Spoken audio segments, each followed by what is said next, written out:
Muy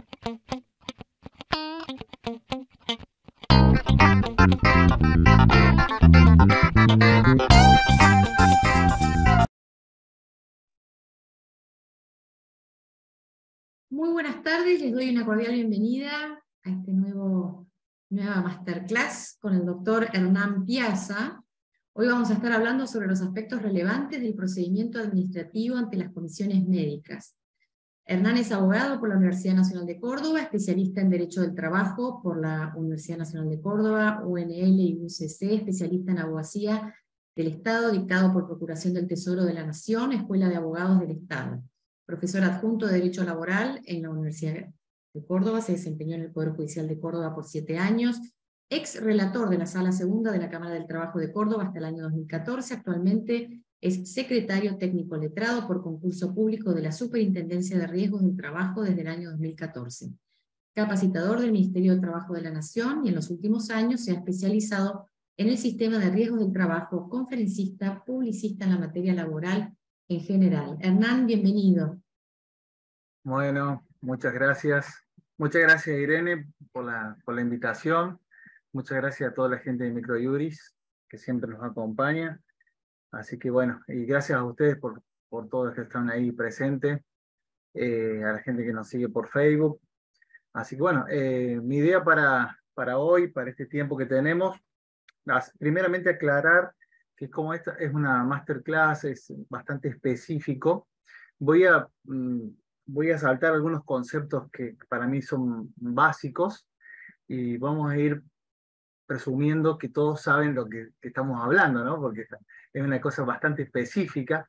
Generalmente cuando doy posgrado, digamos, con más tiempo o clase de grado, defino los conceptos, vemos cosas, las contingencias, qué quiere decir cada cosa, la jurisprudencia con respecto a esos temas.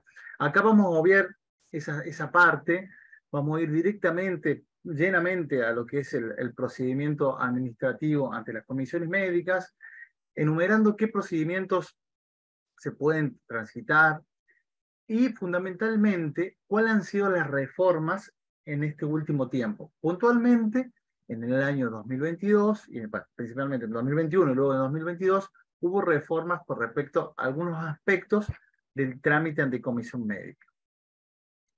Seguramente a usted les interesa porque los trámites, o sea, que se han modificado, están vinculados con la determinación de incapacidad, fundamentalmente. Y lo que tiene que ver con el procedimiento, una reforma a la resolución 179/2015 que hace a los requisitos de admisibilidad o los requisitos que debe cumplimentar la aseguradora para iniciar cada uno de los trámites. Bueno, ya empezamos en tiempo, así que a las 7 por ahí tenemos que terminar. Luego la dinámica, yo no sé, Irene, si hay preguntas al terminar. Sí, sí, las preguntas se van dando a medida que vas conversando, pero las leemos al final. Hacemos una selección de lo más, bueno, de lo que resulta más general, ¿no? Porque a veces hay preguntas un poco específicas que se van, digamos, de lo que uno quisiera porque no conoce uno el tema en profundidad. Te aviso que tenés gente de todo el país. Han saludado diciendo de dónde te están. Quería saber dónde se me ponen ahí en el chat, yo los leo después de dónde están, dónde son, así que... De todo el país, así que súper federal el público hoy. Bueno, vamos a empezar con una cuestión que siempre se analiza en lo que es cuando hablamos del tema de comisiones médicas, que es la constitucionalidad. Ustedes saben, si están en la materia, van a entender que este tema de la constitucionalidad siempre fue un tema en boga, siempre fue algo cuestionado. La ley de riesgo en general, ¿no? La ley de riesgo, pero fundamentalmente lo que es el trámite en comisiones médicas. Ese activismo, o sea, esa actividad judicial de la Corte Suprema con respecto a la ley de riesgos, en este último tiempo ha disminuido, pero de lo que es del año de 2004 hasta el año 2012 fue muy activo, yo siempre digo a los alumnos en la clase que teníamos una ley de riesgo paralela que eran los fallos de la Corte Suprema, porque uno cuando leía la ley, digamos, escrita, no, era muy diferente de lo que realmente era en la práctica. Bueno, esto terminó un poco con las reformas de la 27348 con la 26773 se fueron modificando algunos criterios y la jurisprudencia, por lo menos de la Corte, fue un poco más pacífica. En el último tiempo, y relacionado, porque los fallos de la Corte eran sobre diferentes aspectos, ¿no? Pero fundamentalmente lo que era el trámite de comisiones médicas, si bien Castillo y todos los fallos que le siguieron habla sobre la vía recursiva, fundamentalmente hay un caso que yo ahí le pongo, que es Obregón, que refirió sobre la obligatoriedad o no del paso de comisiones médicas. Eso es, por supuesto, antes de la 27348. ¿Y qué dijo la Corte en ese fallo? Que era optativo, que no podía existir un valladar, por decirlo así, para ingresar a la etapa judicial o la revisión judicial de las resoluciones o la determinación judicial de la incapacidad. Eso se modificó totalmente con la reforma de la 27348 y en el fallo Fogonza contra Galeno, la Corte Suprema vuelve a referirse sobre la constitucionalidad del trámite entre las comisiones médicas, indicando que cumple los recaudos con un precedente que siempre se analiza, que es Ángeles Estrada, que es la facultad de los órganos administrativos con facultades jurisdiccionales, como son las comisiones médicas, para dictar resolución. Fundamentalmente, la Corte en ese fallo hace hincapié en la necesidad de la independencia, de la imparcialidad del organismo, cosa que siempre se critica a las comisiones médicas. Eso, yo por más que trabaje en ellas, no voy a negar las críticas que se le dan, porque existen esas críticas, no digo que son ciertas, pero existen. Imparcialidad, independencia y fundamentalmente el derecho de defensa de las partes, pero fundamentalmente la revisión judicial amplia, dice la Corte. Eso no me voy a referir con respecto a la cuestión de la revisión judicial, porque depende a la lesión que haya hecho de cada provincia. Y de hecho, hay algunas provincias quizás que todavía no se han adherido. Pero la mayoría de las provincias se han adherido, algunos dicen el modelo Córdoba, o el modelo de la capital federal, que es una adhesión directamente lisillana, o como hizo Córdoba, que modificó de alguna forma algunos aspectos de la ley, donde tiene una revisión judicial amplia, por medio de un juicio ordinario, hasta la reforma procesal acá en Córdoba, o por un juicio abreviado que está ahora en actuación. En definitiva, una revisión donde el juez puede modificar, digamos, la resolución que llegó a la comisión médica, es decir, la puede modificar por completo. Este es el estado jurídico, digamos, de la Corte o del criterio de la Corte hasta el día de hoy. Hasta el día de hoy. No sabemos qué va a pasar mañana, pero hoy, en el 2 de febrero, 2 de septiembre de 2021, ese es el precedente hasta el día de hoy. ¿Cuáles son, en definitiva, los trámites que se pueden transitar hoy? Hoy digo hoy porque mañana puede ser que se agregue otro, se saque alguno, eso se ha modificado ante las comisiones médicas. Fíjense, trámites que inicia el trabajador o con su propio letrado, o solamente el trabajador, rechazo de la denuncia, que necesariamente tiene que ir con patrocinio letrado, rechazo de enfermedad no listada, también los rechazos son con patrocinio letrado, divergencia en el alta, ya vamos a ver qué es cada una, divergencia en el alta que no es necesario patrocinio letrado, divergencia en las prestaciones en especie, tampoco es necesario patrocinio letrado, reingreso al tratamiento, tampoco es necesario, divergencia en la determinación de incapacidad, sí es necesario patrocinio letrado, solicitud de reconocimiento de enfermedad profesional coronavirus, también es necesario el patrocinio letrado. Después tenemos trámites vinculados a empleadores que no tienen ART, que son los mismos, nada más que se catalogan diferente, o se titulan diferente, o se caratulan diferente. Que son esos que están así, que ustedes pueden ver en el color violeta. Y después tenemos trámites que son iniciados solamente por la aseguradora. Determinación de la incapacidad, que eso ha habido una reforma, que ya la vamos a ver. Valoración del daño, solicitud de homologación por fallecimiento, casos mortales que se denominan, o abandono de tratamiento, del artículo 20.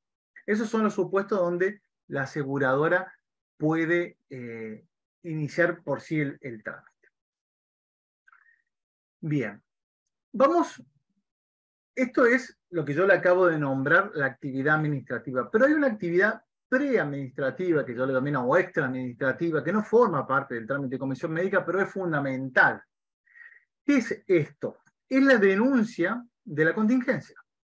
La denuncia de la contingencia es muy relevante porque luego tiene efectos tanto en la etapa administrativa como en la etapa judicial, si llega a haber una revisión judicial. La denuncia, en su marco jurídico, lo encontramos en el artículo del 1 al 5 del decreto reglamentario 717 del 96, y eso se encuentra reglamentado a su vez por una resolución de la Superintendencia de 2015, que es la 525. Ahí nos establece puntualmente cuáles son los requisitos de la denuncia, es decir, cuáles son los requisitos que debe llenar el trabajador para hacer la denuncia. Fundamentalmente, la denuncia es bastante informal, porque como lo vamos a ver, lo puede realizar el propio trabajador, lo puede realizar familiares del trabajador, o lo pueden realizar cualquier persona que conozca sobre la contingencia. O sea que no tiene una formalidad, digamos, rigurosa. Sí, la respuesta ante esa denuncia sí es sumamente rigurosa en la regulación, y es la respuesta que tiene que dar la aseguradora cuando recibe esa denuncia. A partir de la denuncia, el efecto fundamental es el derecho a percibir las prestaciones en especie y dinerarias. Eso está en el artículo 43.1, como ahí les pongo, de la ley de riesgos. A partir de ese momento, es decir, aún no rechazada la contingencia, hasta el plazo de rechazo que tiene la aseguradora, hasta el momento que rechace la aseguradora, debe recibir las prestaciones en especie. Y fíjense, muchas veces en este momento, en estos primeros días, en estos primeros instantes de la contingencia, son los momentos más importantes que debe el trabajador a veces recibir prestaciones. Imagínense un trabajador que sufre un grave accidente o se corta un miembro o una caída grave. Imagínense que las primeras atenciones que tiene que recibir, la va a recibir por el sistema de ley de riesgo, aún no que la ART no se ha expedido, ni aceptando ni rechazando. Por eso la importancia de la denuncia. Y la denuncia hecha al prestador médico de la aseguradora, o sea, no a la denuncia, el hecho de recurrir al prestador médico de la ART implica la denuncia de la contingencia. Eso surge también del decreto 717 del 96. El empleador es el principal obligado en realizar la denuncia, pero esa obligación fundamentalmente va a depender de que el empleador, por supuesto, lo notifique de la contingencia. Muchas veces vemos en la práctica que el trabajador o no hace la denuncia, ya sea por la causa que sea, al momento de que ocurre, en las enfermedades casi nunca, porque como es un proceso lento, generalmente no se hace, o se hace cuando se termina la relación laboral, y los accidentes, depende de la gravedad, a veces no son tan graves en un primer momento, por ende no se hacen inmediatamente o se hacen con tiempo posterior. Pero una vez notificado, el empleador tiene la obligación de notificar a la aseguradora dentro de las 48 horas. La aseguradora lo que va a hacer a partir de ese momento es solicitarle al empleador información sobre la contingencia. Todas esas cuestiones están reguladas en la resolución que yo les digo, que es la 525 del 2015. La falta de notificación por parte del empleador, digamos, no lo exime, o sea, la falta de envío de documentación por parte del empleador no es una causa de rechazo de la contingencia. Eso lo vemos muy habitualmente en las notificaciones de rechazo del asegurador, donde dice: atento que el empleador no ha proveído información sobre la contingencia. Expresamente, esta resolución, la 525, indica que no es una causal de rechazo eso, sino que la aseguradora debe procurarse, comunicándose con el trabajador o por medio de la investigación del siniestro, si es un caso de un accidente, de la información necesaria, pero no puede basarla en esa causal, que el empleador no le proveyó información. ¿Es posible que la ART niegue a recibir la denuncia? No es una actitud válida o prevista por la normativa, y necesariamente la aseguradora debe recibir la denuncia. Luego la puede rechazar digamos, por las causales previstas en la norma, ¿no? Las causales previstas en la norma están tanto en la normativa específica que nosotros vamos a ver, como en el artículo 6 infine de la ley de riesgo. Las causales del artículo 6 infine son más cuestiones de fondo, falta de relación laboral, caso fortuito, fuerza mayor o dolo del trabajador, que son cuestiones de fondo. Las cuestiones vinculadas a la contingencia o la patología están reguladas por la normativa específica. Bien. Acá hay una normativa muy importante que muy poco la conocen. ¿Por qué? Primero que es la resolución SRT 9 de 2018, por dos cuestiones. Primero porque está incorporada en otra resolución que es la 179 de 2015, es decir, reforma esa resolución, pero incorpora un anexo que es el más importante, donde están todas estas cuestiones que vamos a ver, donde especifica algunas cuestiones importantes relativas a la denuncia como el rechazo de la contingencia. Fíjense, ¿qué nos dice algunas directrices de la resolución 9/2018? Cuando la denuncia de una enfermedad profesional se refiere únicamente a una simple sintomatología sin expresar un diagnóstico, es decir, es lo que le sucedería a cualquier trabajador: me duele la espalda, me duele el tobillo, me duele, no sé, el brazo, no dice tengo lumbalgia, es decir, no da un diagnóstico. En esos casos la aseguradora necesariamente tiene que realizar lo que dice ahí, el 4, el 5, el 6 del decreto 717, en definitiva es los exámenes médicos necesarios y otorgar las prestaciones en especies al fin de determinar el carácter inculpable o profesional de la contingencia. Y recién allí puede rechazar.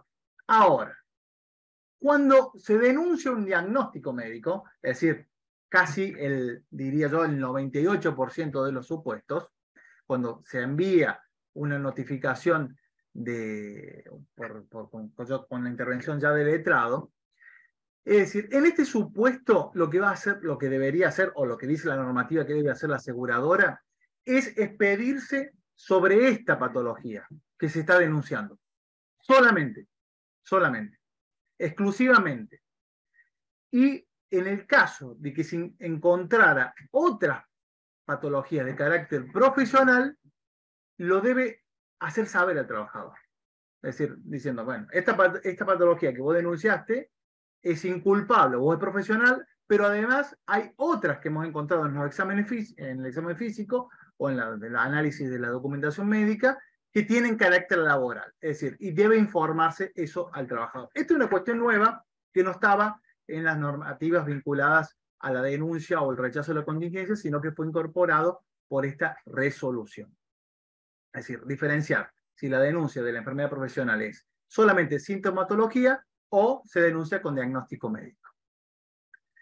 Fíjense, ¿qué sucede cuando la RT recibe la denuncia?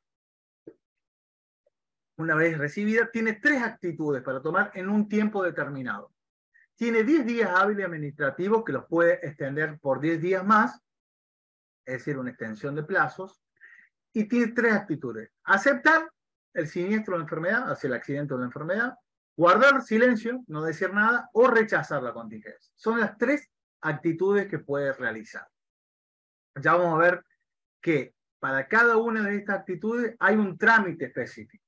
En el último tiempo, en el último año, se modificó lo relativo al silencio. Antes había un trámite específico y ahora se modificó y mutó, que lo vamos a ver, que en definitiva se los adelanto. Ya no es más un trámite dentro de la comisión médica, sino que es un reclamo ante la Superintendencia de Riesgo de Trabajo y tramita como reclamo. No tramita como trámite interno de la comisión médica. Vamos puntualmente al supuesto de rechazo de la contingencia, enfermedad listada o accidente de trabajo. Miren, seguimos con esta resolución que nos da algunas directrices al momento del rechazo. En el supuesto que se resolviere el rechazo de la contingencia denunciada, invocando el carácter inculpable o no listada, la RT debe cursar las notificaciones de rigor. ¿Y qué tiene que hacer en esa carta de documento? Informarle al trabajador cuál es la patología que tiene. Es decir, no vale decir solamente tiene una patología de índole inculpable, tienes que especificar cuál es esa patología. Y nos dice la norma, en el supuesto que resuelve el rechazo de la contingencia debido a la ausencia de patología, es decir, que no se verifica ninguna patología, también debe hacerlo constar en ese momento. Los motivos de rechazo están tipificados, están establecidos en la normativa. Fíjense, acá se los desgrané, en realidad están en el artículo 8 de la resolución 179 de 2015, pero están a su vez regulados o complementados con esta resolución 9 de 2018. Algunas de las causales de rechazo de la enfermedad son, fundamentalmente en las enfermedades, evaluación médica del damnificado, el examen médico, estudios complementarios, el examen de salud previsto en la resolución 37 de 2010. La resolución 37 de 2010 es aquella que establece los exámenes periódicos de ingreso, periódicos, o dependiendo de la actividad, o cuando vuelve de un periodo de una incapacidad larga. Son los diferentes tipos de examen que se puede hacer. Se puede valer la aseguradora en todos estos exámenes complementarios o físicos para realizar el rechazo. También hay otros supuestos previstos en este artículo, el accidente o la enfermedad que no sea de naturaleza laboral o la enfermedad no reviste carácter profesional, ya sea porque es inculpable, porque no es no listada o no tiene la patología, o el trabajador no asiste a la revisación médica. Mucho estamos viendo, fundamentalmente, por lo menos en la comisión médica donde yo trabajo, inasistencia del trabajador o damnificado a la revisación médica es un gran porcentaje del motivo de rechazo de las aseguradoras actualmente. Antes yo notaba que era más el carácter inculpable, pero hoy en la actualidad es la inasistencia del trabajador a la revisación médica. En todos esos supuestos debe la RT acompañar la documentación respaldatoria. Un aspecto muy importante es cuando la aseguradora rechaza la enfermedad vinculado a la inexistencia del agente de riesgo. Ustedes saben que la enfermedad tiene diferentes elementos. La enfermedad propiamente dicha, la patología, la presencia del agente de riesgo, la exposición al agente de riesgo por medio de la actividad que realiza y el factor o la relación de causalidad. El elemento ausencia del agente de riesgo, ¿cómo lo acredita la aseguradora? Lo acredita a través del mapa de riesgos o el relevamiento por medio del CIMAT, o también por el RAR, que se denomina el relevamiento de riesgo del trabajo, que es un anexo del contrato de afiliación de la aseguradora que cuando hace la afiliación con el empleado. Es decir, tiene elementos materiales previstos por la normativa para acreditar la ausencia del agente de riesgo. ¿Por qué digo que es importante esto? Por las consecuencias o la presunción que establece también esta resolución 9 de 2018 cuando no se presenta esa documentación. Eso también es nuevo, fíjense. Si la RT no acreditase documentalmente esto que yo le estoy diciendo, la falta de exposición por medio de esta documentación, y si la enfermedad denunciada del trabajador se encuentra listada, ¿qué dice? ¿Cuál es la consecuencia? Existirá la presunción de que el trabajador desarrollaba sus tareas habituales encontrándose expuesto al agente de riesgo idóneo para producir la enfermedad objeto del reclamo. Esta presunción que vemos acá no estuvo presente nunca en ninguna norma. Por ahí se hacía de hecho en la comisión médica, o en la justicia por supuesto, pero en la comisión médica de hecho, es decir, si el trabajador manifestaba cuál era su actividad y no había una oposición, y el rechazo estaba fundada en la falta de agente de riesgo, cuando no había ninguna prueba vinculada a eso, se presumía que el trabajador sí realizaba esa actividad. Bueno, hoy lo tenemos normativamente puesto esto. Es decir, cuando la RT rechaza, fundado en la existencia de agente de riesgo, y luego no acredita esa inexistencia de agente de riesgos en el lugar de trabajo, o la actividad que genera exposición por falta de trabajador. Una presunción importante que no lo teníamos antes, ahora la tenemos en esta normativa. El otro supuesto, requisitos de admisibilidad en el trámite de rechazo por la causal inasistencia del trabajador a la revisación médica. Es decir, el trabajador hace la denuncia, luego la aseguradora lo cita para que vaya a hacerse la revisación médica y él no va. Esa sería la hipótesis.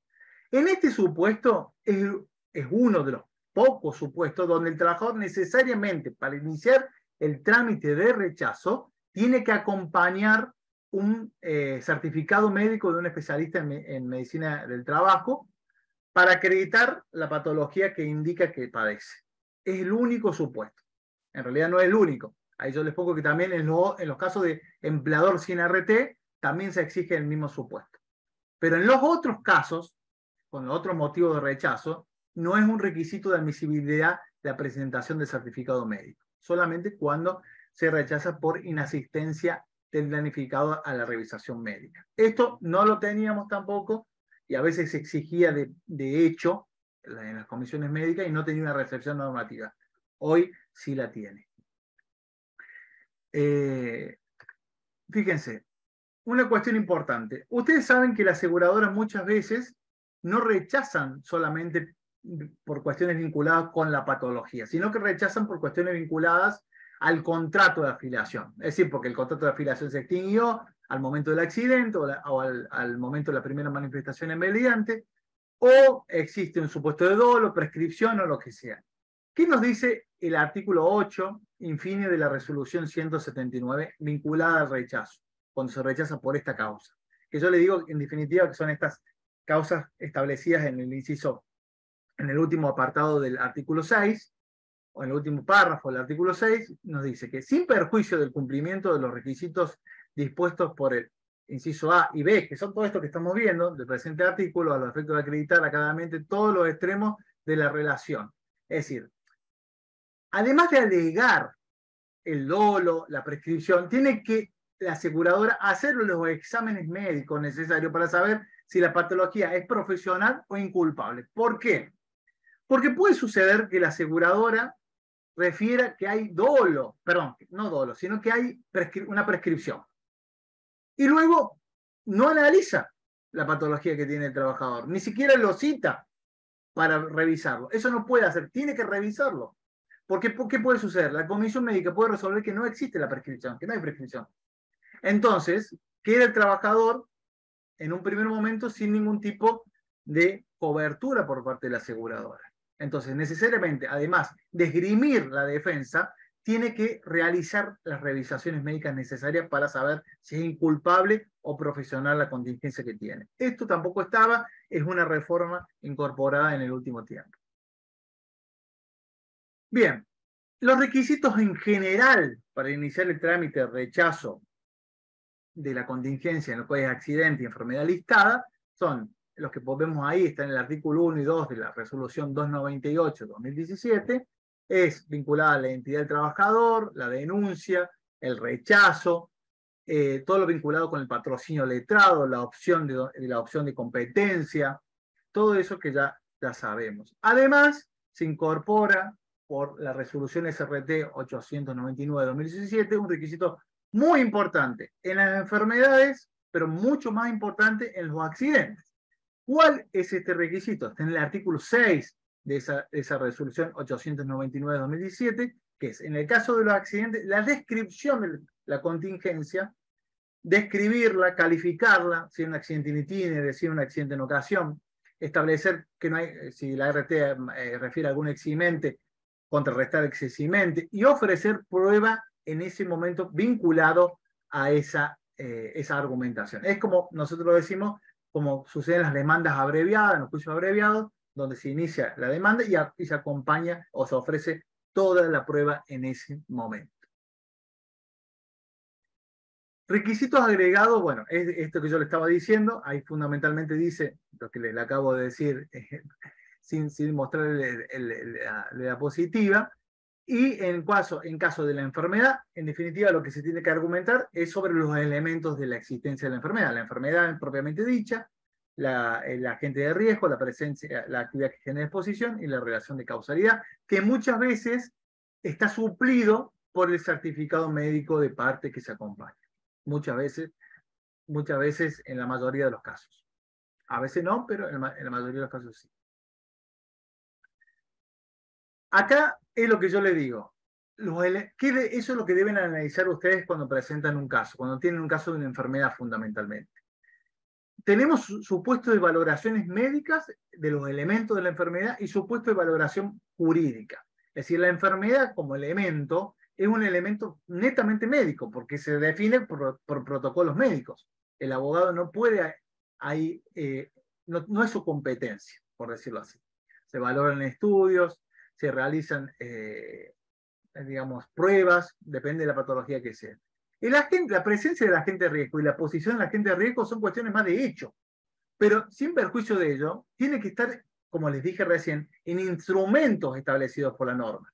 Es decir, el empleador y la RT están obligadas a publicitar de alguna forma esos riesgos que existen en su trabajo, y de hecho, como les dije, el RAR, que yo le pongo ahí, que en definitiva es el relevamiento de agente de riesgo, es un anexo. Si ustedes leen alguna vez un contrato de afiliación, van a ver que es un anexo al contrato de afiliación del empleador, un informe que debe estar suscrito por un ingeniero de seguridad del trabajo en cuanto a la existencia de agente de riesgo. ¿Qué trabajadores hay en la empresa y qué riesgo hay en la empresa y qué riesgo está sometido cada trabajador? Eso está en el contrato de afiliación.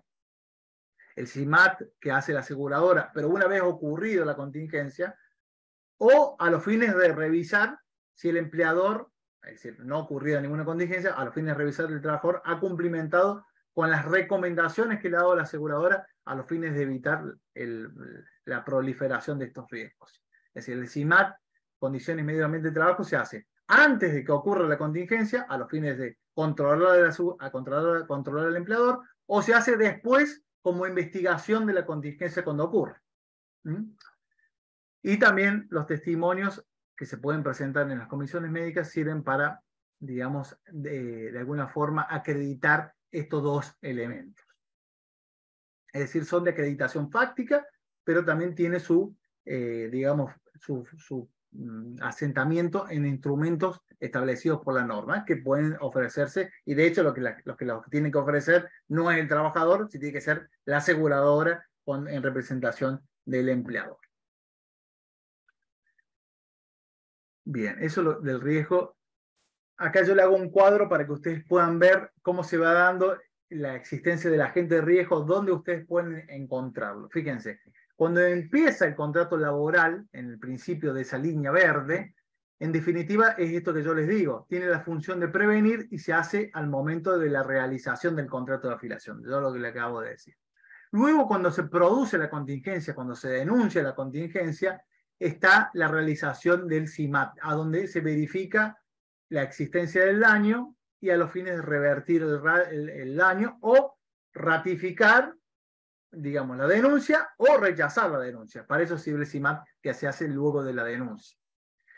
Y luego, después, posteriormente, con la intervención de la superintendencia, también se puede ordenar, eso facultativo del médico cuando va a hacer el dictamen, se puede ordenar la realización de un CIMAT.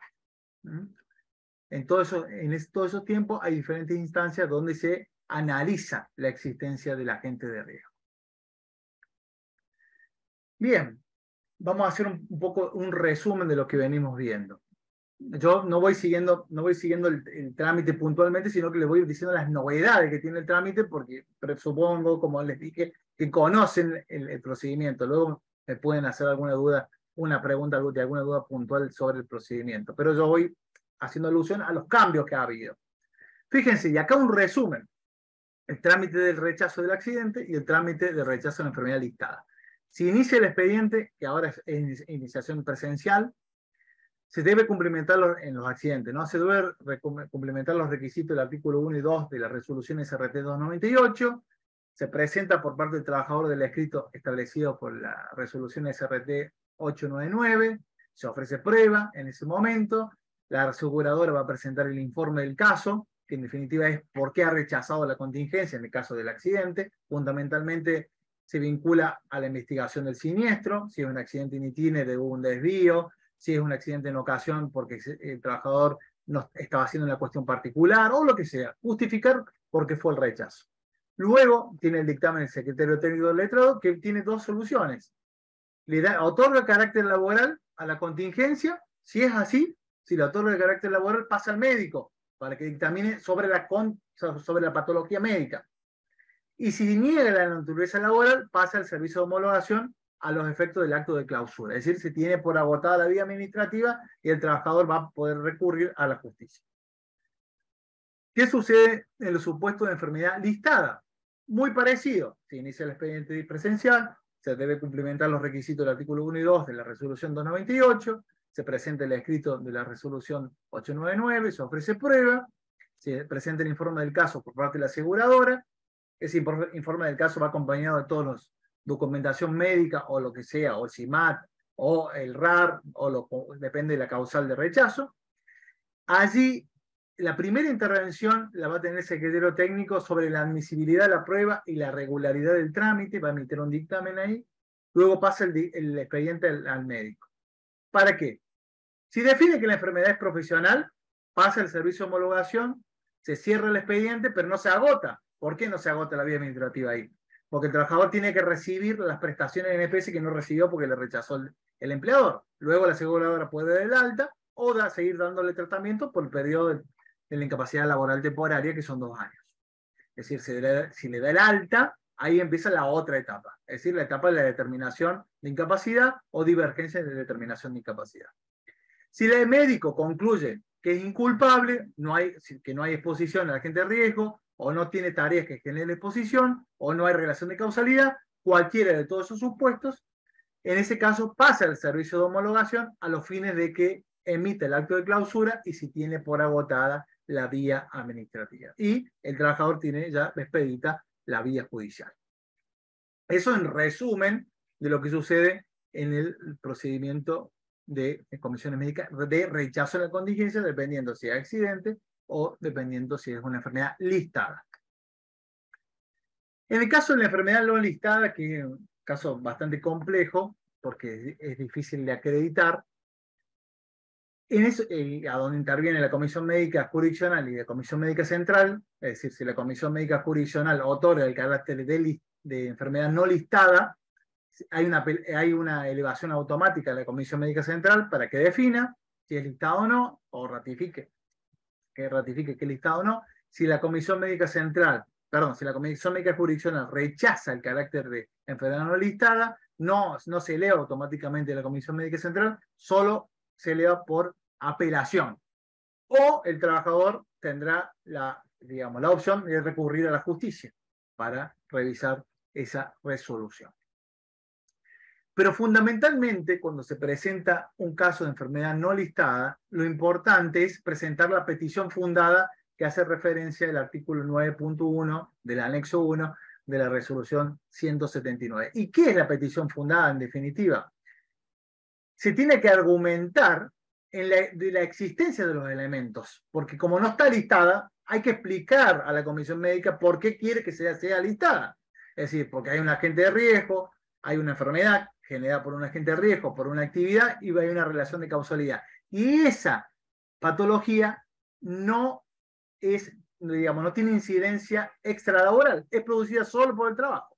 Bueno, eso es lo que se tiene que crear o argumentar en la enfermedad listada. Cuestión que no sucede en la enfermedad listada porque se presuponen los elementos. Es decir, si el trabajador acredita que tiene la patología en una enfermedad listada, salvo que la aseguradora argumente o acredite la inexistencia de los otros elementos que conforman la enfermedad, es decir, agente de riesgo, actividad y relación de causalidad, se presupone que es profesional.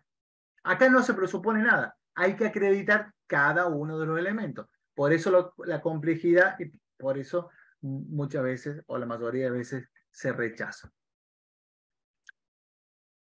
La resolución 9, ¿qué dice la resolución 9 de 2018 sobre la patología, sobre las no listadas? Dice, cuando se resolviera el rechazo de la contingencia fundado en tal argumento, se deberá proceder de conformidad al inciso B, apartado del artículo 6, que en definitiva es el trámite que yo le estoy enumerando. Es el único trámite que está regulado en la ley de riesgo. Y la enfermedad no listada. Está regulada en este artículo que yo les digo, artículo 6, apartado 2, inciso B. Todos los demás están regulados en normativa específica. Y se genera aquí siempre con los juzgados o los colegas, la duda de cuándo empieza a correr, no sé, depende de la provincia que sea, el plazo para poder acceder a la justicia. Es decir, porque acá no interviene el servicio de homologación, sino que el acto que cierra la etapa administrativa es el dictamen médico que dice que es una enfermedad, digamos que no se puede calificar como una patología no listada, como profesional no listada. En ese caso, lo que cierra el acto administrativo es ese dictamen médico, y el plazo para aquellas provincias adheridas que tienen plazo de caducidad para iniciar la demanda comienza a correr desde la notificación del dictamen de comisión médica, ya atento que no hay intervención del servicio de homologación. Bien, trámites de determinación de incapacidad. Brevemente, y porque me estoy quedando sin tiempo. Hasta el dictado, y esto ténganlo así presente, hasta el dictado de la resolución SRT 20-2021, estos eran los trámites: determinación de incapacidad, divergencia de la determinación de incapacidad y pedido de homologación de incapacidad laboral definitiva, que era cuando la aseguradora proponía un acuerdo extra administrativo y se iba a homologar ante la comisión médica. Determinación de incapacidad, producida el alta médica, la aseguradora iniciaba el trámite de determinación de incapacidad. Divergencia en la determinación de incapacidad, cuando la aseguradora no iniciaba el trámite ante los 20 días hábiles administrativos producida el alta médica.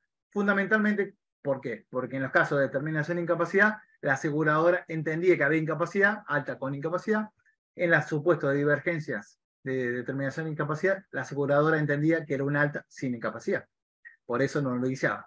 Esa era la lógica, y lo tenía que iniciar el propio trabajador. Esto estaba regulado en la resolución 298 de 2017 hasta el 20 de 2021, hasta la resolución 20 de 2021. ¿Qué pasó con esta resolución de 20 de 2021? Vamos a pasar esto que no importa,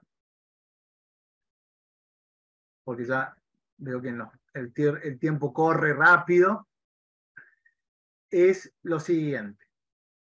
Esa resolución 20, a su vez, hoy derogada parcialmente por la resolución 48-2022, por eso no los quiero mezclar, por eso voy hablando en partes, que establecida inicialmente.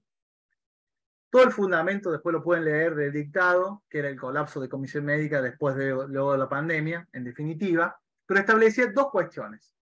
Cuando el alta médica devela secuelas incapacitantes y no es una incapacidad laboral permanente definitiva, digamos, cuando es una incapacidad laboral permanente parcial y no es total, en esos casos la aseguradora se ve obligada a proponer un acuerdo fijando qué es la patología que tiene el trabajador y su porcentaje de incapacidad.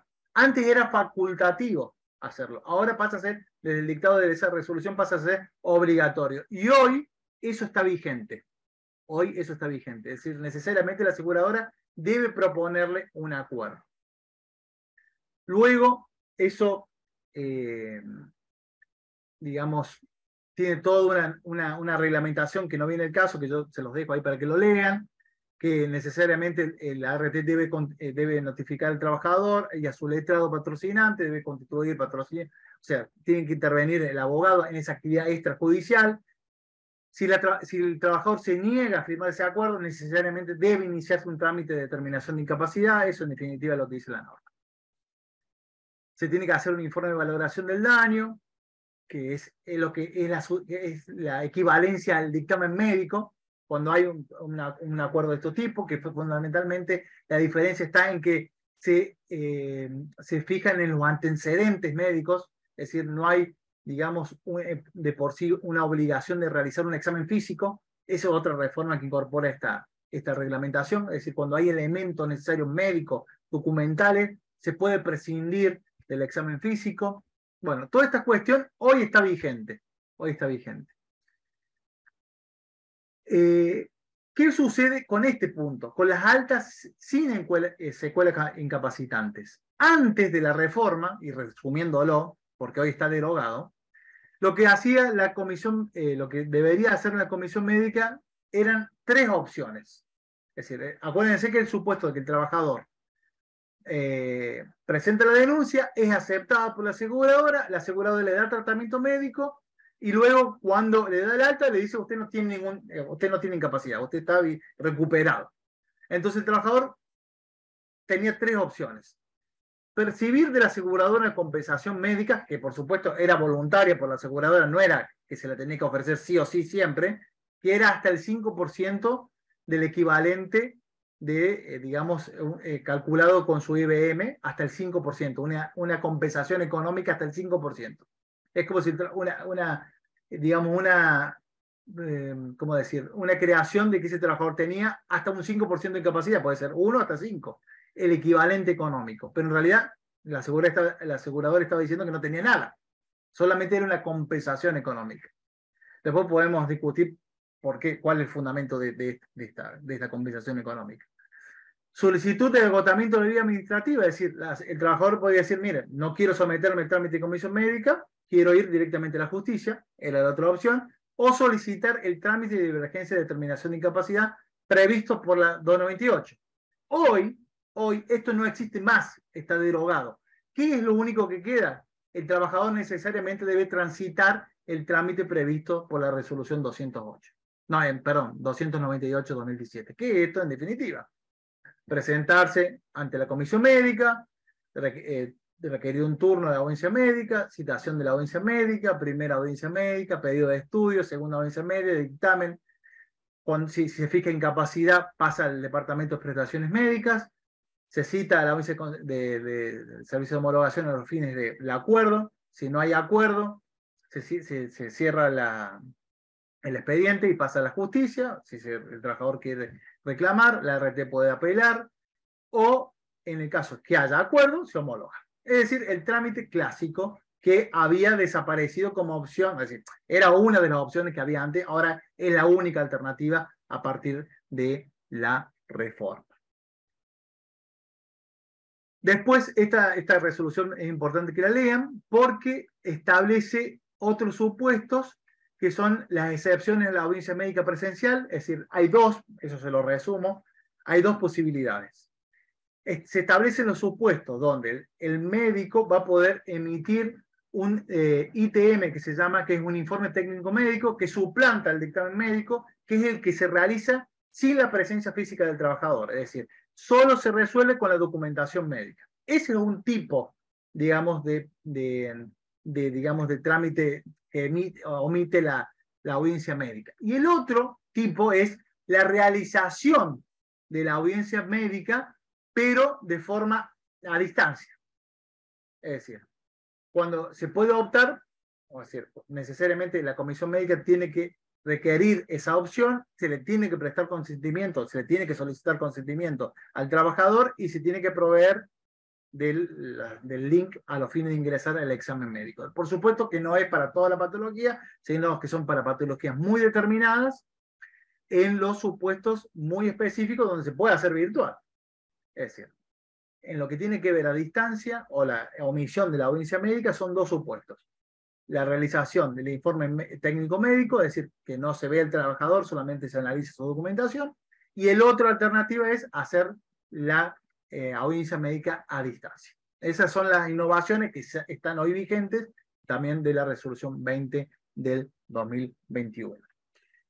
Y para terminar, porque nos quedan 10 minutos, una cuestión vinculada al COVID como enfermedad no listada presuntiva o como enfermedad no listada hoy actualmente, analizar brevemente las etapas normativas para que dar alguna noción de en qué estado estamos hoy.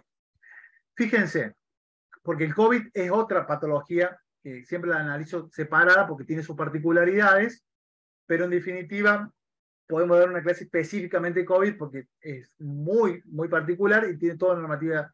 Pero para el que conozca el tema y tenga alguna noción, para decirle en qué etapa estamos hoy. Del 19 del 3, que es la primera etapa, del 19 del 3 de 2020 hasta el 6 del 11 de 2020, la cobertura de enfermedad no listada COVID solo estaba prevista para aquellos trabajadores del artículo 6 del NU 297. Acuérdense que eran todas aquellas personas que podían salir a trabajar mientras el resto estaba en ASPO. Y hablando de eso, hace muy poquito, ayer se cumplió 3 años del decreto que fijaba el ASPO. Y por el procedimiento de la resolución SR338. Es decir, del 19 del 3 de 2020 hasta el 6 del 11 del 2020. Es decir, hasta esa etapa, los trabajadores que estaban eximidos digamos, de hacer ASPO, sumado a los médicos que tenían una presunción específica, es decir, que la RT debía acreditar, es decir, había una inversión de la carga de prueba, que la RT debía acreditar que el contagio no fue por su trabajo, esos supuestos, esa era la primera etapa. Todos los trabajadores que tenían que ir a trabajar, más los médicos. La segunda etapa, es lo mismo, pero se incorporan las fuerzas de seguridad a la presunción, es decir, todos los trabajadores que estaban eximidos del ASPO, que tenían de alguna forma que la RT podía oponerse a la cobertura, muy restrictivamente, pero ahora no tengo tiempo de explicar por qué, pero tenía una restricción, es decir, podían omitirse de cobertura, por supuesto, muy determinados, y los médicos, sumado ahora por un DNU, las fuerzas de seguridad, también iban a tener esa inversión de la carga de la prueba conjuntamente con los médicos. Eso va del 7 del 11 del 20 al 21 del 1 de 2021. ¿Qué pasa en esa época? Del 22 del 1 de 2021 al 31 del 12 de 2021, hay una mutación de la cobertura. Se da cobertura a todos los trabajadores en relación de dependencia que no estén trabajando en su domicilio. Acuérdense que cambió. Es decir, se pasó del ASPO al distanciamiento y muchos de los trabajadores volvieron a trabajar. Pero no eran trabajadores técnicamente esenciales. Eran trabajadores que estaban en un gimnasio, en una peluquería, y había otros trabajadores que estaban en su casa. Bueno, a partir del 22 del 1 de 2021 hay una mutación. Tenemos a todos los trabajadores bajo relación de dependencia que están trabajando en forma presencial, sumado a la presunción de los médicos y las fuerzas de seguridad que siguen con la misma inversión que en la carga de la prueba. El resto no tiene ese beneficio de la inversión de la carga de la prueba en esa etapa. La otra etapa es que va del 1 del 1 de 2022 al 1 del 3 de 2023. Cobertura por COVID como enfermedad profesional no listada solo al personal de salud y fuerza de seguridad. Hasta esa fecha donde se finaliza la emergencia sanitaria. Y acá, ¿cómo englobamos esto en el procedimiento de comisiones médicas? Tenemos una primera parte que son trabajadores que no sean de la salud o fuerza de seguridad, debían realizar el trámite de enfermedad no listada. Es decir, si su PMI era posterior al 1 de enero de 2022 hasta, es decir, si se caía su PMI hasta el 5 del 5 de 2022, como ya no tenían más cobertura por COVID como enfermedad no listada, tenían que iniciar el trámite liso y llano de enfermedad no listada, que está establecido en el artículo 6. ¿Pero qué sucedió? El 5 del 5 de 2022 se dictó la resolución 21 de 2022, que crea un trámite específico para los casos de COVID, pero de trabajadores que no están ya más con la cobertura. Es decir, que no están más con la presunción de enfermedad no listada. Entonces, a partir del 5 del 5 de 2022, hasta la actualidad, los trabajadores que no sean de salud y fuerza de seguridad se rigen por esa resolución, la 21 de 2022. Es decir, es un trámite muy parecido al establecido en el artículo 6, pero con algunas particularidades que se vinculan al COVID. Y por último, la última etapa, que ya estamos hoy presentes en esta etapa, los trabajadores de salud y fuerza de seguridad, que eran los únicos que tenían cobertura hasta ese momento, hasta el 1 de 3 de 2023, ya no tienen más cobertura preferencial. Tramitan hoy, hasta que haya una resolución que lo modifique, como una enfermedad no listada, regida por la resolución 21 del 2022. Esa era la sucesión normativa, que por supuesto yo se la estoy reduciendo en 5 minutos, que pasaron 3 años de normativa, de decreto y de necesidad de urgencia, y yo se los trato de reducir lo más que puedo para que ustedes lo entiendan, que yo sé que es difícil, pero para que vean cómo fue la sucesión normativa y a dónde estamos parados hoy. Hoy, todos los trabajadores, ya sea que realizan la actividad presencial, como los médicos o fuerza de seguridad, tienen que iniciar el trámite por la resolución 21 del 2022. Bueno, lo vamos a dejar ahí para que no cansarlos más y no marearlos más. Muchas gracias. Gracias, Hernán. Muy claro. Vamos a ver, hubo un poco de comentarios, hubo catarsis también. A ver, A voy a ver, dejar de compartir, así los puedo ver a todos ahora. perfecto. No sé si están durmiendo, están despiertos, porque no los veo. Están. A ver, déjame ¿Están ver. todos silenciados a propósito o porque Sí, yo cada uno soy tremenda. No, porque si no se arman unos líos que el disertante pobre no, no. Pero si porque alguien yo tiene micrófono y estoy... nunca uso esa opción cuando soy coordinador de curso y cada vez que ingresa alguien tengo que silenciarle el micrófono porque se siente la radio, el perro, No, yo ya tengo... la mujer. Después te paso el secreto para hacerlo de entrada y ya no tenés que Bueno, tocar a más nadie. sí. A ver, déjame ver, porque estuvieron haciendo... Primero, el que Le pregunta dieron me con dice, un palo a Galeno, eso sí vi, que le dieron con un palo a Galeno, porque parece que no cumplen con nada. mira que un chilecito, sí. Bueno, invítenme, yo voy. He ido varias veces. Esperá que voy a achicar esto si puedo leer un Sí. poquito más, pues se me hace muy Marta chiquita la levantó la pantalla. mano. Bueno, nunca la RT le informa si tiene otra patología, dice Germán. Bien. En Bueno, algún momento de la charla, ¿no? yo sé eso. A ver, lo que ustedes tienen que saber es el deber ser. Luego el ser es el ser. Es decir, puede ser que suceda o puede ser que no, pero necesariamente ustedes tienen que saber lo que dice la normativa para poder exigir una conducta. Es decir, yo sé que muchas veces lo que yo digo no se da en la práctica, claramente no se da. A veces, pero eso es lo que debe ser y lo que debemos buscar que sea. ¿eh? Dice, muchas veces es un ardid de la RT y respaldarse en que el trabajador no asistió. Metodología aplicada por SMG ART y provincia RT. Bueno, para eso hay un trámite específico que es el abandono del tratamiento. Porque, ¿qué pasa? Cuando el RT dice que no asistió, cesan las prestaciones en especie. Esa es la consecuencia. Es decir, cuando el RT dice no asistió, ya le deja de... Porque hay dos supuestos. Puede ser que el trabajador esté en el periodo de aceptación, entonces se utiliza esa causal como rechazo. O puede suceder que está en el periodo de incapacidad laboral temporaria, entonces el trabajador, la RT lo cita para que vaya a algún control médico, lo que sea, porque se está haciendo tratamiento médico, y supongamos que el trabajador, por la razón que sea, no va.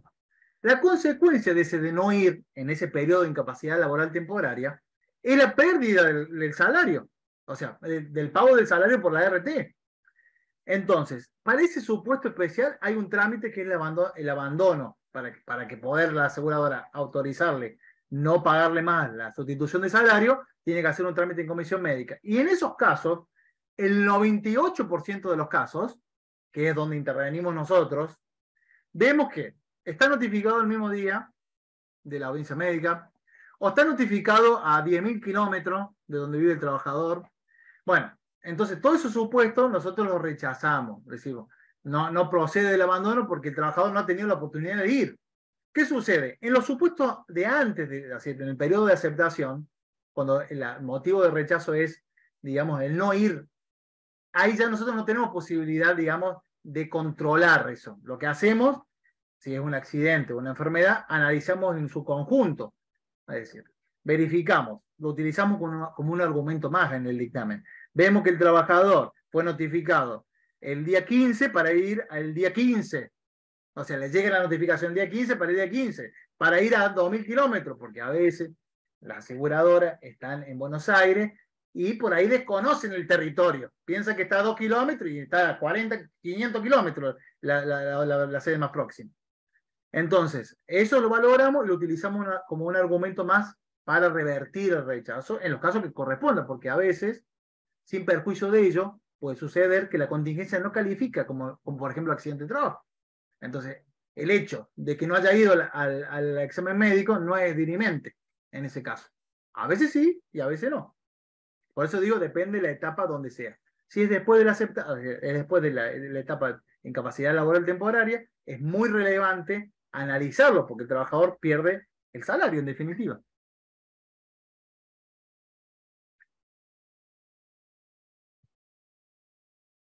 ¿Te quedaron? Estoy silenciada, ahí estoy. No, estoy viendo a ver si le puedo dar micrófono a Matías que pidió. Espera. Un minutito, tengan paciencia, porque son muchos y lo tengo que encontrar. Matías. Matías está enojado. Matías, ¿dónde estás? No te encuentro. Yo lo veo acá, yo lo puedo habilitar. No, yo también lo estoy viendo, no lo encuentro en la lista. Pero es que debería estar porque estaba con... Acá está. No, pero no me levantes más la mano, esperá, porque si no, no te puedo activar como coanfitrión. Esperá, yo ahora te lo bajo. Claro, el pobre hizo así para que yo lo viera, pero yo te estoy viendo, lo que necesito es verte acá en el listado. Acá estás. Ahora sí tenés micrófono. ¿Cómo están? Buenas tardes. ¿Es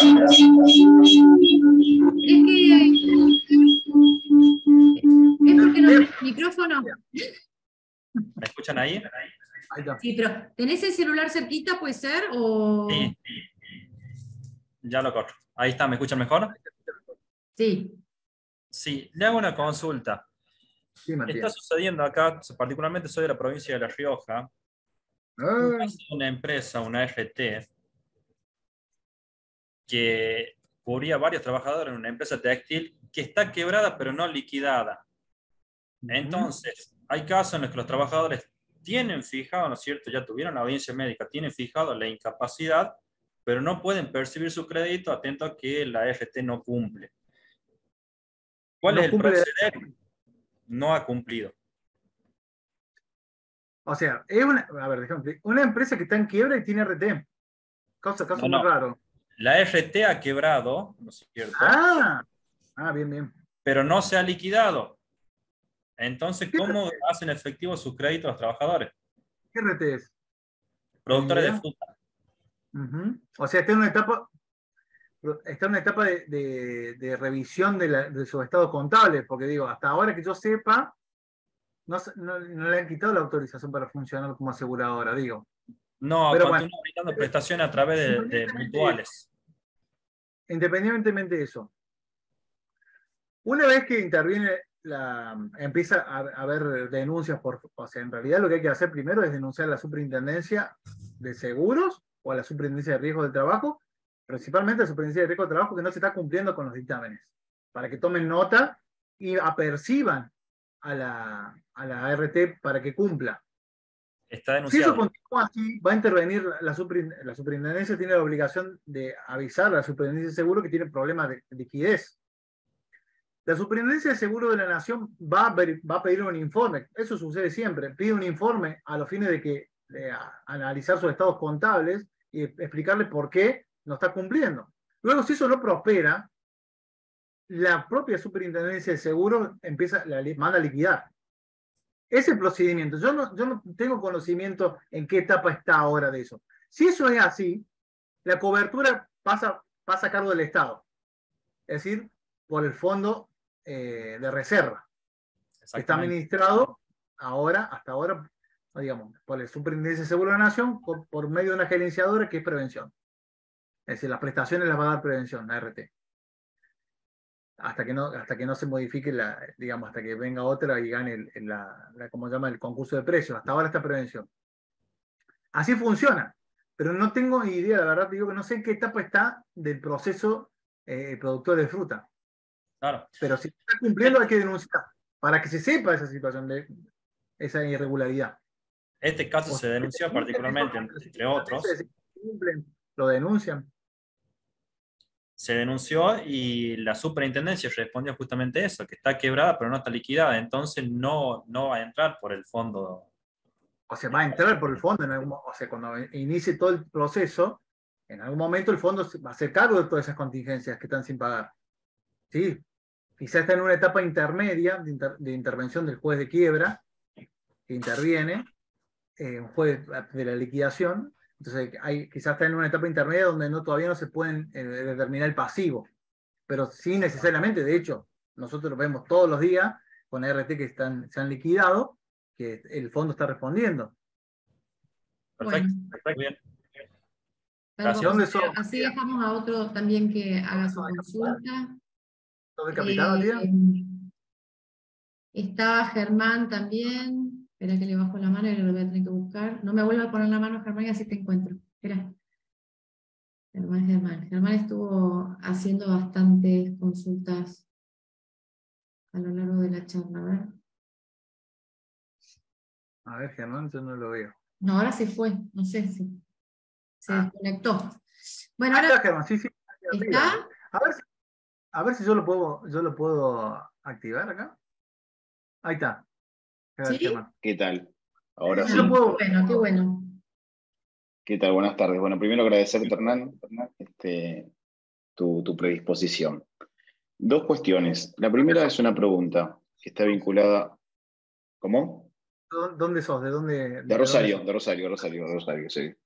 Hace muchos años que estoy en el tema ART y todavía no dejan de sorprenderme algunas cosas. Por eso fui muy crítico de Galeno, porque lo estoy padeciendo con pagos de valoraciones del daño, de audiencia de homologación. Llevo 20 días y todavía no le pagaron al trabajador.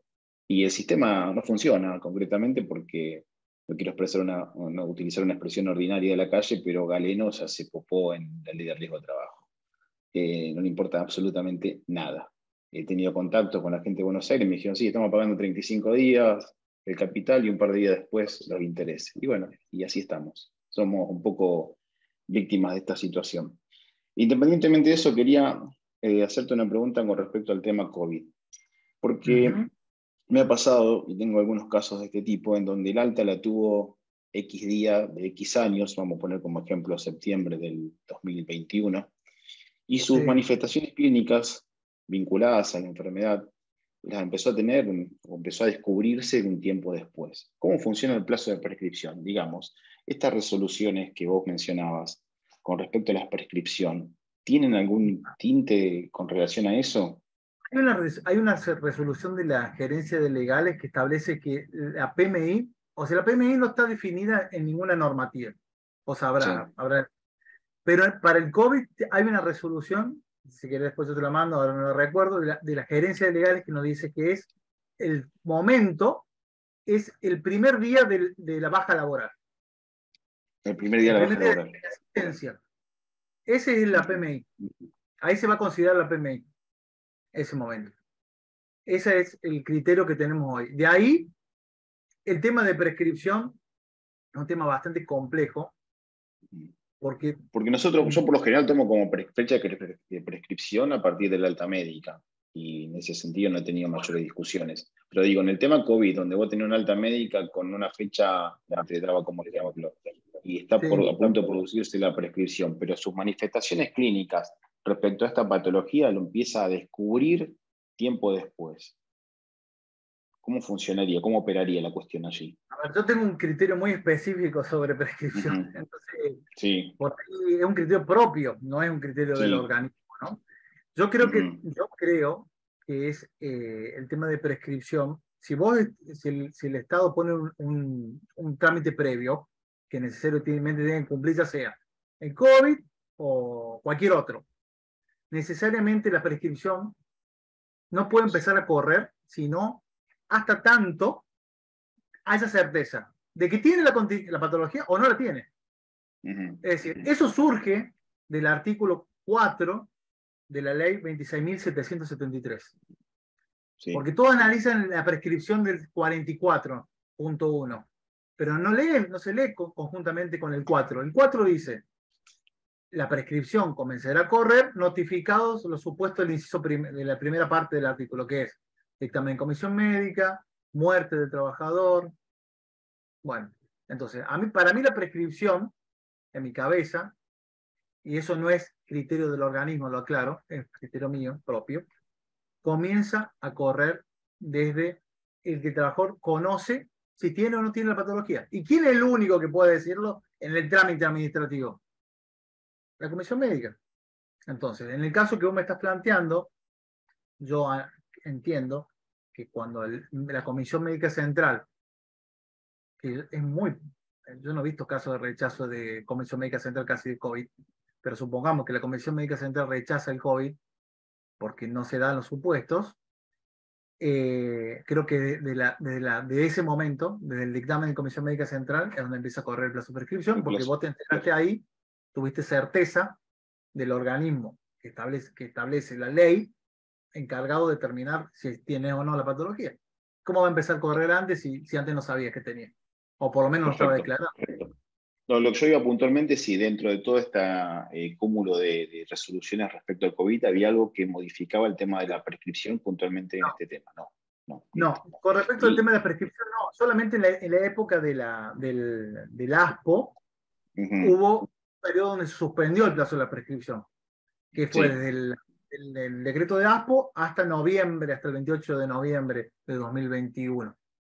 Ahí hubo una resolución donde suspendió el plazo de prescripción. Eso es lo que hay, nada más. ¿Qué resolución sería? ¿La tenés en mente? No me acuerdo. Después me la mandás y te las hago llegar, no hay problema. Y después, lo otro que quería comentarte, que tal vez sea una especie de crítica al sistema, que tiene que ver con esto de las valoraciones del daño, que si bien es un trámite que agiliza y mucho, porque no sé cómo le estará pasando a los otros colegas, pero en el mío particular, desde presentaciones que hago vía SRT, ventanilla electrónica, por la determinación, mejor dicho, por divergencia en la determinación de incapacidad, hasta el momento de la Junta Médica me están pasando entre 90 y 120 días. La valoración del daño, si bien acelera esos plazos, tiene una particularidad falla, a mi juicio, que yo lo he discutido con algunos de los homologadores, que obviamente no tienen la culpa porque cumplen su función, que tiene que ver con la no actualización del capital. Es decir, nosotros vamos mañana a una valoración del daño donde le dan un 5% y el trabajador tiene que cobrar 500.000 pesos, y yo tengo la audiencia de homologación dentro de 45 o 60 días, van a seguir siendo 500.000 pesos. Y me ha pasado que por problemas ajenos a mí, sino de la superintendencia, o en este caso el servicio de homologación, me ha suspendido 2 veces audiencia de homologación, con lo cual ese plazo de 45 días se me fue a casi 90, y la persona cobró exactamente lo mismo. Sucede que en este caso fue prevención. Atrás, digamos. El valor. Claro. Entonces, creo que eso es un tema a modificar, el tema de la actualización de los montos. ¿Se está planteando? Sí. Perfecto. Bien, bárbaro. Bueno. Porque pasa estos supuestos que, o sea, lo que pasa es que cuando se dicta la norma, se piensa que eso no va a durar más de 10 días. Claro, luego, exactamente. Luego cuando se implementa, se ve que hay problemas con los prestadores, la aseguradora no tiene prestadores en algunas ciudades.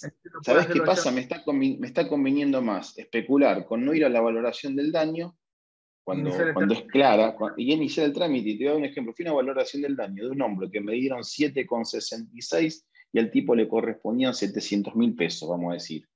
La valoración del daño se cayó, porque la comisión médica no había un error en la presentación, y tuvimos 7,66, quedó la misma incapacidad, el tipo va a cobrar 1.300.000. Por ejemplo, ¿no? Es un ejemplo. Sí, actualizado, digamos. Actualizado porque fuimos por determinación de incapacidad, o por divergencia de determinación de incapacidad, porque la valoración del daño se había caído. Sí.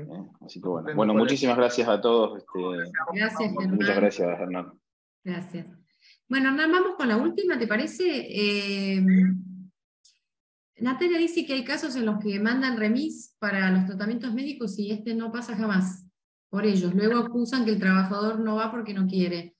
Y comenta un caso que tiene de una enfermera del COVID que tuvo en 4 ocasiones COVID y sufre desorientación.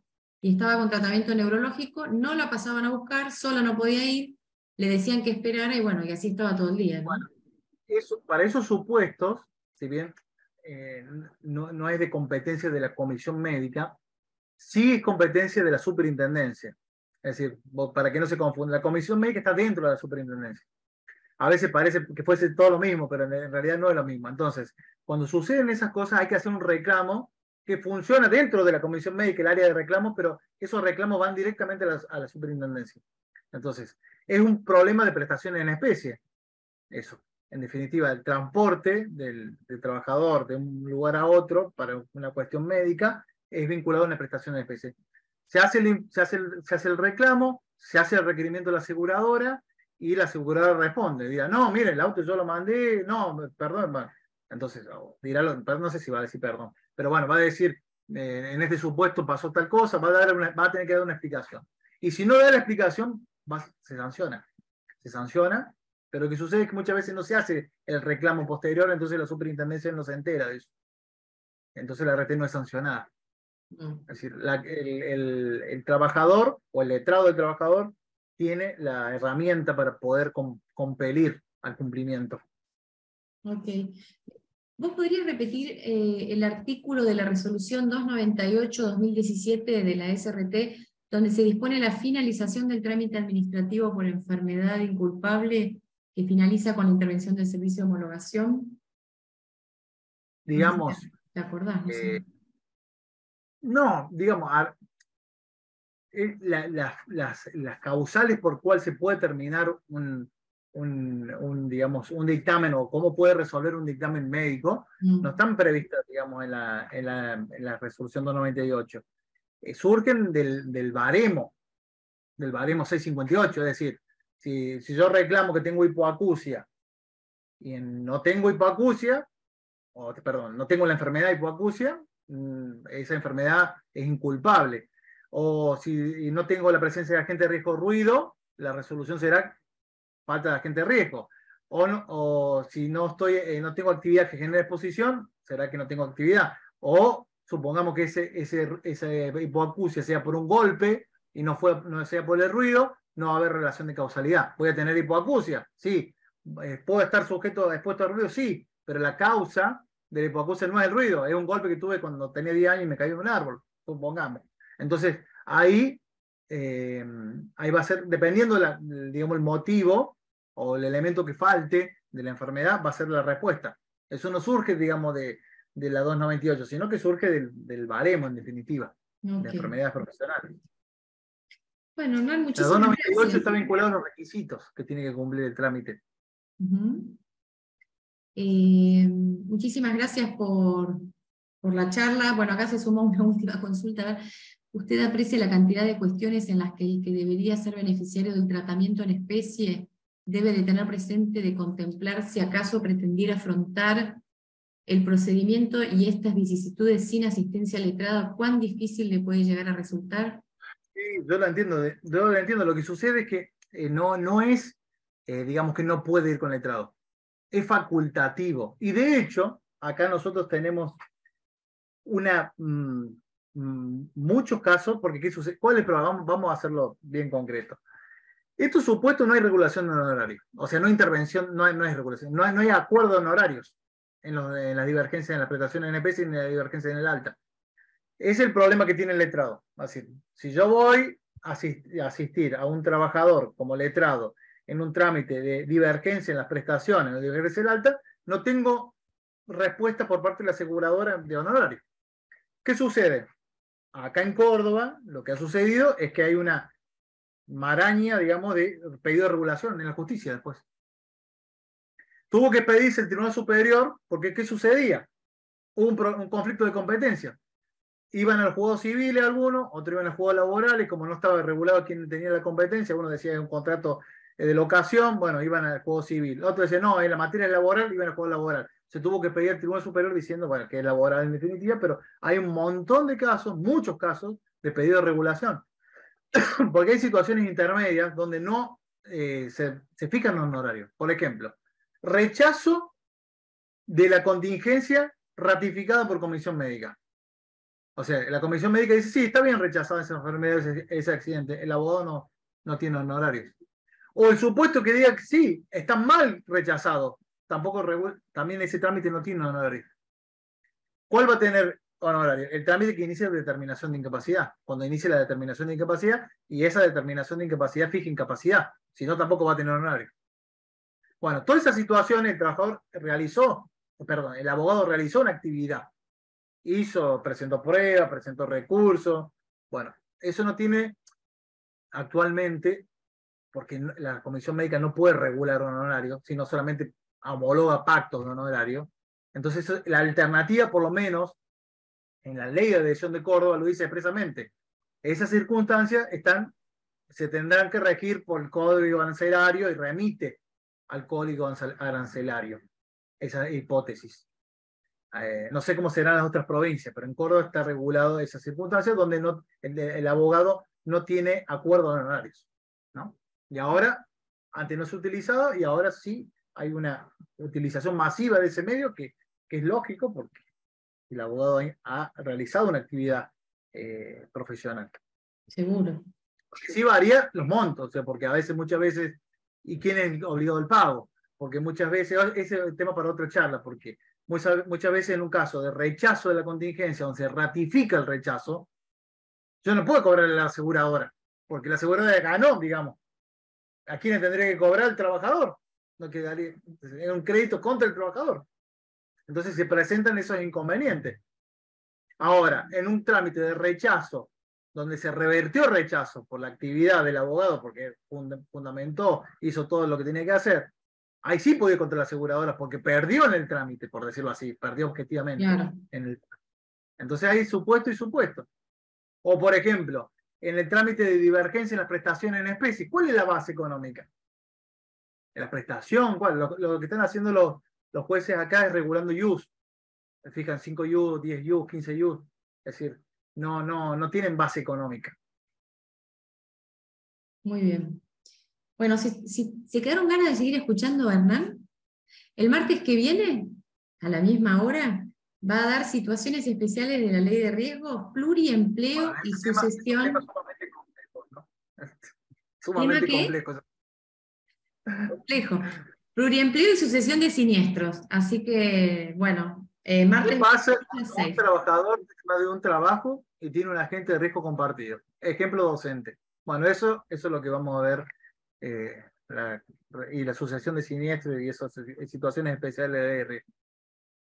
Gracias, Hernán. Te están felicitando y agradeciendo. La verdad que ha sido muy generoso con tu tiempo. Gracias a todos ustedes por estar y por su amabilidad. Vos, Irene, gracias también por invitarme. Y bueno, nos vemos. Nos vemos el martes próximo. Gracias. Buenas tardes a todos. Muchas gracias. Chao. Nos estamos viendo. Adiós.